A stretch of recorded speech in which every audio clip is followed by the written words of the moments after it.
So Mocha is a planar tracker. Okay, so what does that mean? It means we track a pattern of pixels that moves through a scene. So all you do is you draw a spline around an area and Mocha tracks. For those of you who are used to using point emitter, or like point trackers and feature trackers, we don't work like that at all. So if you have a shot that's blurry or has focus blur or motion blur or whip pans or anything like that, we can track through that because we're tracking a texture, which is an entire area inside of a spline. And we can use those textures to alter our particles that we're using in this shot. Let's jump into particle illusion, and it's Valentine's Day, so we're going to do a little cute heart on a dog. What we're doing here is we're actually using Mocha to track the scene, and we're adding particle illusion to add the shot, and I want to show you exactly how that works. So, effect controls are the same, again, if you're an avid Premiere, After Effects, whatever, all right. We're going to come over here, and we're going to type in heart. And we have a searchable library, so that makes things a lot easier. And I'm going to pick the heart I like, this one, Heart's Tunnel. It was Heart's Tunnel, so we're going to apply this Heart's Tunnel to our shot. And we're going to apply it actually on our first frame, because that matters. And now we're going to play our Heart's Tunnel, just like this. So we have this effect, and we have all our controls for our emitters right here under our properties.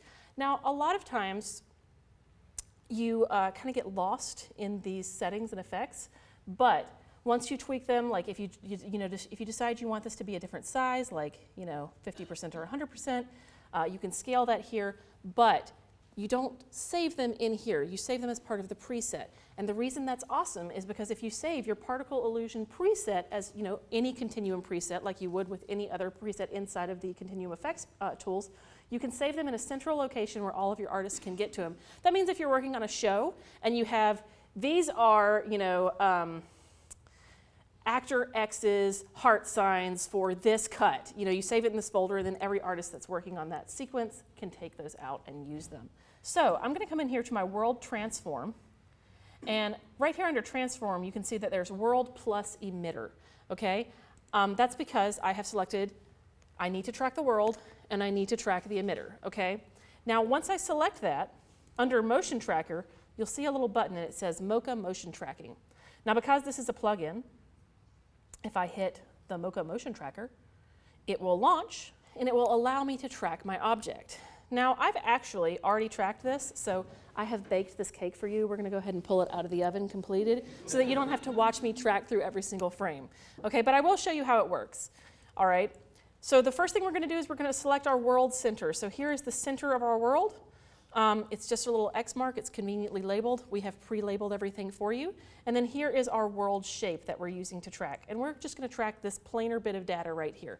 Now, why is it planar? It's planar because it's a ground plane. Okay? A lot of times when people think planar, they think like a wall, a floor, whatever. No, everything is planar, guys. Think of like low poly models if you play video games or anything like that. If you don't play video games, think Picasso. Okay? Everything can be broken into planes. Now, we're going to track this, and we're also going to track the face, and then we're going to put our little emitter offset right on his little cute, cold dog nose. Okay, so now, as we track, it's not so cute at 3 a.m., but it is cute. Now, once we have tracked our emitter, we can go ahead and save and close this. I'm going to show you how easy this is. Because we've selected world plus emitter, because that tracking data has been tracked, now our lovely continuum particle illusion will move the particles within that fake sort of 3D it's not really a 3D camera, guys, it's a fake 3D camera, but we've made a camera, okay, that makes it feel like it lives more in world, and now we have a emitter that tracks the dog's nose as it moves through space. And in this case, because it's a heart tunnel, it's zooming in on his face because we love him. Oh, happy Valentine's Day. Like, this is an objectively beautiful woman, okay? But what we're going to do is we're going to smooth her face out without turning her into the Barbie effect, which you get so often. We could also take it the other way and give her the Clint Eastwood effect, but we're not going to do that. So we're going to come over here and go to Beauty Studio, and we're going to take BCC Beauty Studio, and we're going to drag it and drop it right onto her face. I don't know if you guys ever deal with talent when you are doing your edits, but sometimes when you deal with talent when you're doing your edits, like all talent, and I feel them on this, they're like, oh, can you just do something to get rid of that? Yes, we can. So what we're going to do is we're going to, you can use a preset. We have an effects browser. You can browse through all the presets. For Beauty Studio, I don't know that I'd really use a preset. That's really better for your color correction tools and your blurs, your whip pans and your transitions. But for Beauty Studio, what we're going to do is we're going to go down here to our pixel chooser. I don't know if any of you guys have used the pixel chooser inside of the BCC tools, but again, Mocha is integrated into them, and that's really nice. But what's also really nice about it is it has an awesome keyer built right into it. So we can go right down here into our matte, and we can say, hey, here's the highlights of her face. Here's the lowlights of her face. Ooh, that's a little blurry. All right, so we don't actually want to make it that soft. So we're going to go in here to our master amount. We're going to take this down. But I also want to point out that we can go ahead and smooth our small details a lot, but we can keep our other details a little less blurry. So we can get rid of all the pores that we see in her face without getting rid of a lot of the details. But another thing I can do is I can come in here, and inside of my Mocha Mask Tracker, I can select Mocha Mask Track because I feel like we're getting her hair a little bit because the shadows of her face, she's a white girl and she's blonde, and again, I feel her on that. It's kind of hard to separate those skin tones. So what we're going to do is we're going to isolate her, just the areas of her face that we want to smooth. And I don't care about her lips because her lips are not really being smoothed too badly. So we're just going to come in here and I'm going to take Mocha and I'm going to just draw, just really quick, a little mask just like this. I'm going to avoid her eyes just because I want those to be as crisp as possible. And we're going to go ahead and hit track backwards. And what Mocha will do is Mocha will do the rotoscoping for me because I am lazy and I don't like to rotoscope. Okay, so I like to work smarter, not harder. Some people call that lazy. They're wrong. So what we're going to do is we're going to let this track, and I didn't bake this cake for you, so I'm just going to go ahead and not track the whole thing. We're just going to track back to the beginning, and then we're going to hit save. But I do want you to notice that it's tracking a couple of frames a second, okay? And it's doing a fairly good job of locking onto the face, even though her mouth is moving. We don't really care about that because we're following the texture of her face. So it's ignoring all of these small movements because it's following the bulk of the texture movement of her face. Notice also that there's not a lot of hard edges in this texture. We don't care. The skin on the back of your hand, that is enough detail to track. So we're going to save this and close it. And now at the beginning of my shot, you can see we're only applying to her skin and not to her eyes and her lips. Now you can also see a hard line here. How do we get rid of that? Well, we go right here into our mask. I'm sorry, I think it's matte actually. And we can add a feather right here under mask. So we can add a feather and that will blend away all of our sins. That is Beauty Studio. Like I said, you can take it actually into the opposite direction. Don't. That's a specific look. That's cowboy, probably. You know, if you're doing a Red Dead Redemption trailer, this is the one to use. There is a 3D lens flare inside of Continuum. And it's beautiful, it works really well, and it Mocha tracks. But I'm going to show you the Sapphire Lens tool because you can edit the lens in a much more granular way. It's got what we call the Lens Builder. The Lens Builder allows you to make your own 3D lens how you like, save that as a preset, save it to anywhere you want, and again, just like in the Boris tool, you can use a Mocha tracker to place it in your scene. So what we're doing here is we're doing a little track to place a emitter for our lens right here in our little glowy area where we have a waterfall or a break in the rocks. We want to capture that light and sell this shot a little bit better. Maybe we're feeling very J.J. Abrams today. So we're going to add this to it. So it ends up looking like this, and you can see there's a nice 3D movement to it. And we also, in this and in the Continuum tool, we use a matte of the shot, like a color matte, to try to mask out where any occlusions happen in the shot. So we end up with a really realistic look with not a lot of work, which again, I super appreciate. So we're going to jump in here to our effects controls, and we're going to find our lens tool real quick. Here we are, lens flare. So we've put a lens flare on this solid. You can put it on an adjustment layer if you're in Premiere. If you're in Avid, obviously you can just drop it right onto your shot. You know, there's a million ways you can do this. There's 1,000 ways to skin a cat, as people say. We're going to go ahead and hit Edit Lens. And what this is going to do is this is going to actually bring up a separate tool. It's going to, just like any sort of plugin, it pops right out. and you can actually come in here and you can say, okay, here's my lens. So we have our source back echo, we've got a haze around it, we've got a glow, a couple of glows, streaks, we've got fans at the sides, and you can see all of these are editable. So if we jump in here to our source streak, I can start to edit this with the size right here in my tool. I can start to edit the color if I want to, all right? And the nice thing about this is when I save this, I can save this as a new preset across the board. I can also come in here and say, hey, I think we need more of these rays, so I'm gonna add a chroma ring.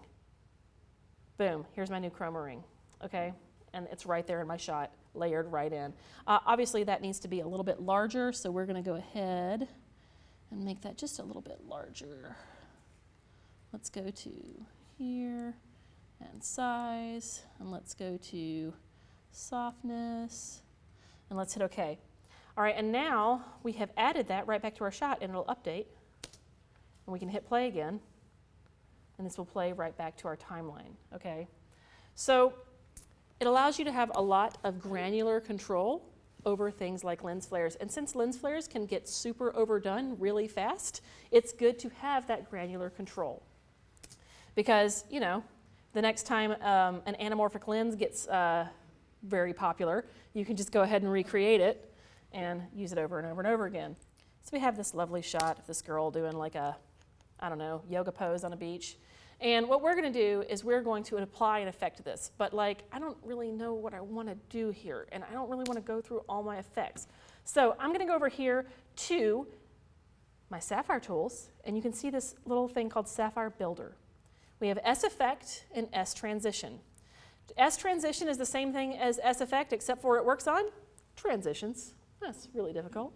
All right, we're gonna hit S Effect, and we're gonna say, hey, let's load let's edit an effect. We can either hit load a preset, and in our preset, we'll load the preset browser. The preset browser, because this is an S Effect, has access to every single Sapphire effect.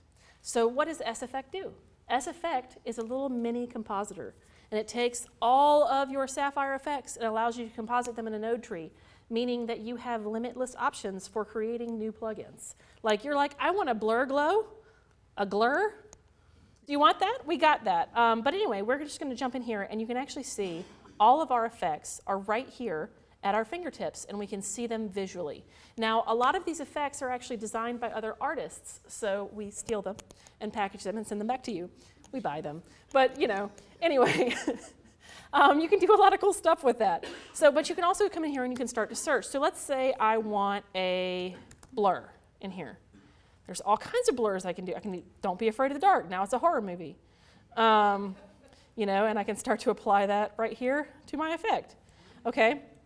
But here's the thing about the S Effect tools. You want to know how to use Sapphire. You want to figure out like how to use the builder and the S Effect tool. The best thing to do, find a preset you really enjoy, click on it, and then come right in here and hit Edit Effect. And inside of your Edit Effect, you're going to see that you have this composite tool. And what we have right here is actually pretty simple. It's just a mask, our source, and film damage, okay? But there are all kinds of way more complex effects in here. We can browse through them, and then we can look in the node tree and figure out what we like about it. Now here's the other cool thing. Let's say you are really good at building Sapphire effects, but nobody else on your team is. Like, you're great at digging in here and making it beautiful, but you don't want somebody to take the preset that you've made and muck it up. So what you can actually do is you can come over here and you see these checkboxes. You can check these checkboxes off, and you can say, I want you to be able to add more hairs in the dust, and I want you to be able to add a defocus so that we can animate that so that you can, you know, use this in your effect. When I hit OK, when I go back into my S Effect, it's been edited down, so those are the only parameters that you can mess with. This is great. It's really great for workflow. So, and again, you can save this preset anywhere, just absolutely anywhere on a shared local drive, shared or local drive, excuse me. And if it's local, obviously only you can access it, but if it's shared, everybody on your team can. And it is cross-platform, so you can design an effect in After Effects, or your graphics team can get your graphics team to do it. And you can actually then drop those right into your edits. So that's a really, really powerful tool at your fingertips. Usually for editing, because you guys are really only doing like temp effects, and you're really only doing stuff like color corrections and beauty work, you don't really have to do crazy articulated masks very often. So Mocha allows you to do really quick garbage masks and let the tracker get you most of the way there. Things like witness protection are really good with Mocha in it. And in fact, Continuum has an excellent witness protection tool, and it has Mocha built right into it. You just draw a shape around somebody's face, boom. Are there 3 people in the shot that you need to track at the same time? Okay, shape, shape, shape, witness protection, done. Mocha Pro it's a visual effects tool that allows you to do visual effects if you're not necessarily good at visual effects. So let's say you have a shot and you have the super lazy boom mic come into the scene. We're really good for taking that out with not a lot of work. So if you have a clean frame for like 1 frame of the shot, you can use the planar tracker to take that frame and populate it through the rest of the shot so that lazy boom mic guy doesn't have to be whipped. Thank you so much for your time. I really appreciate it.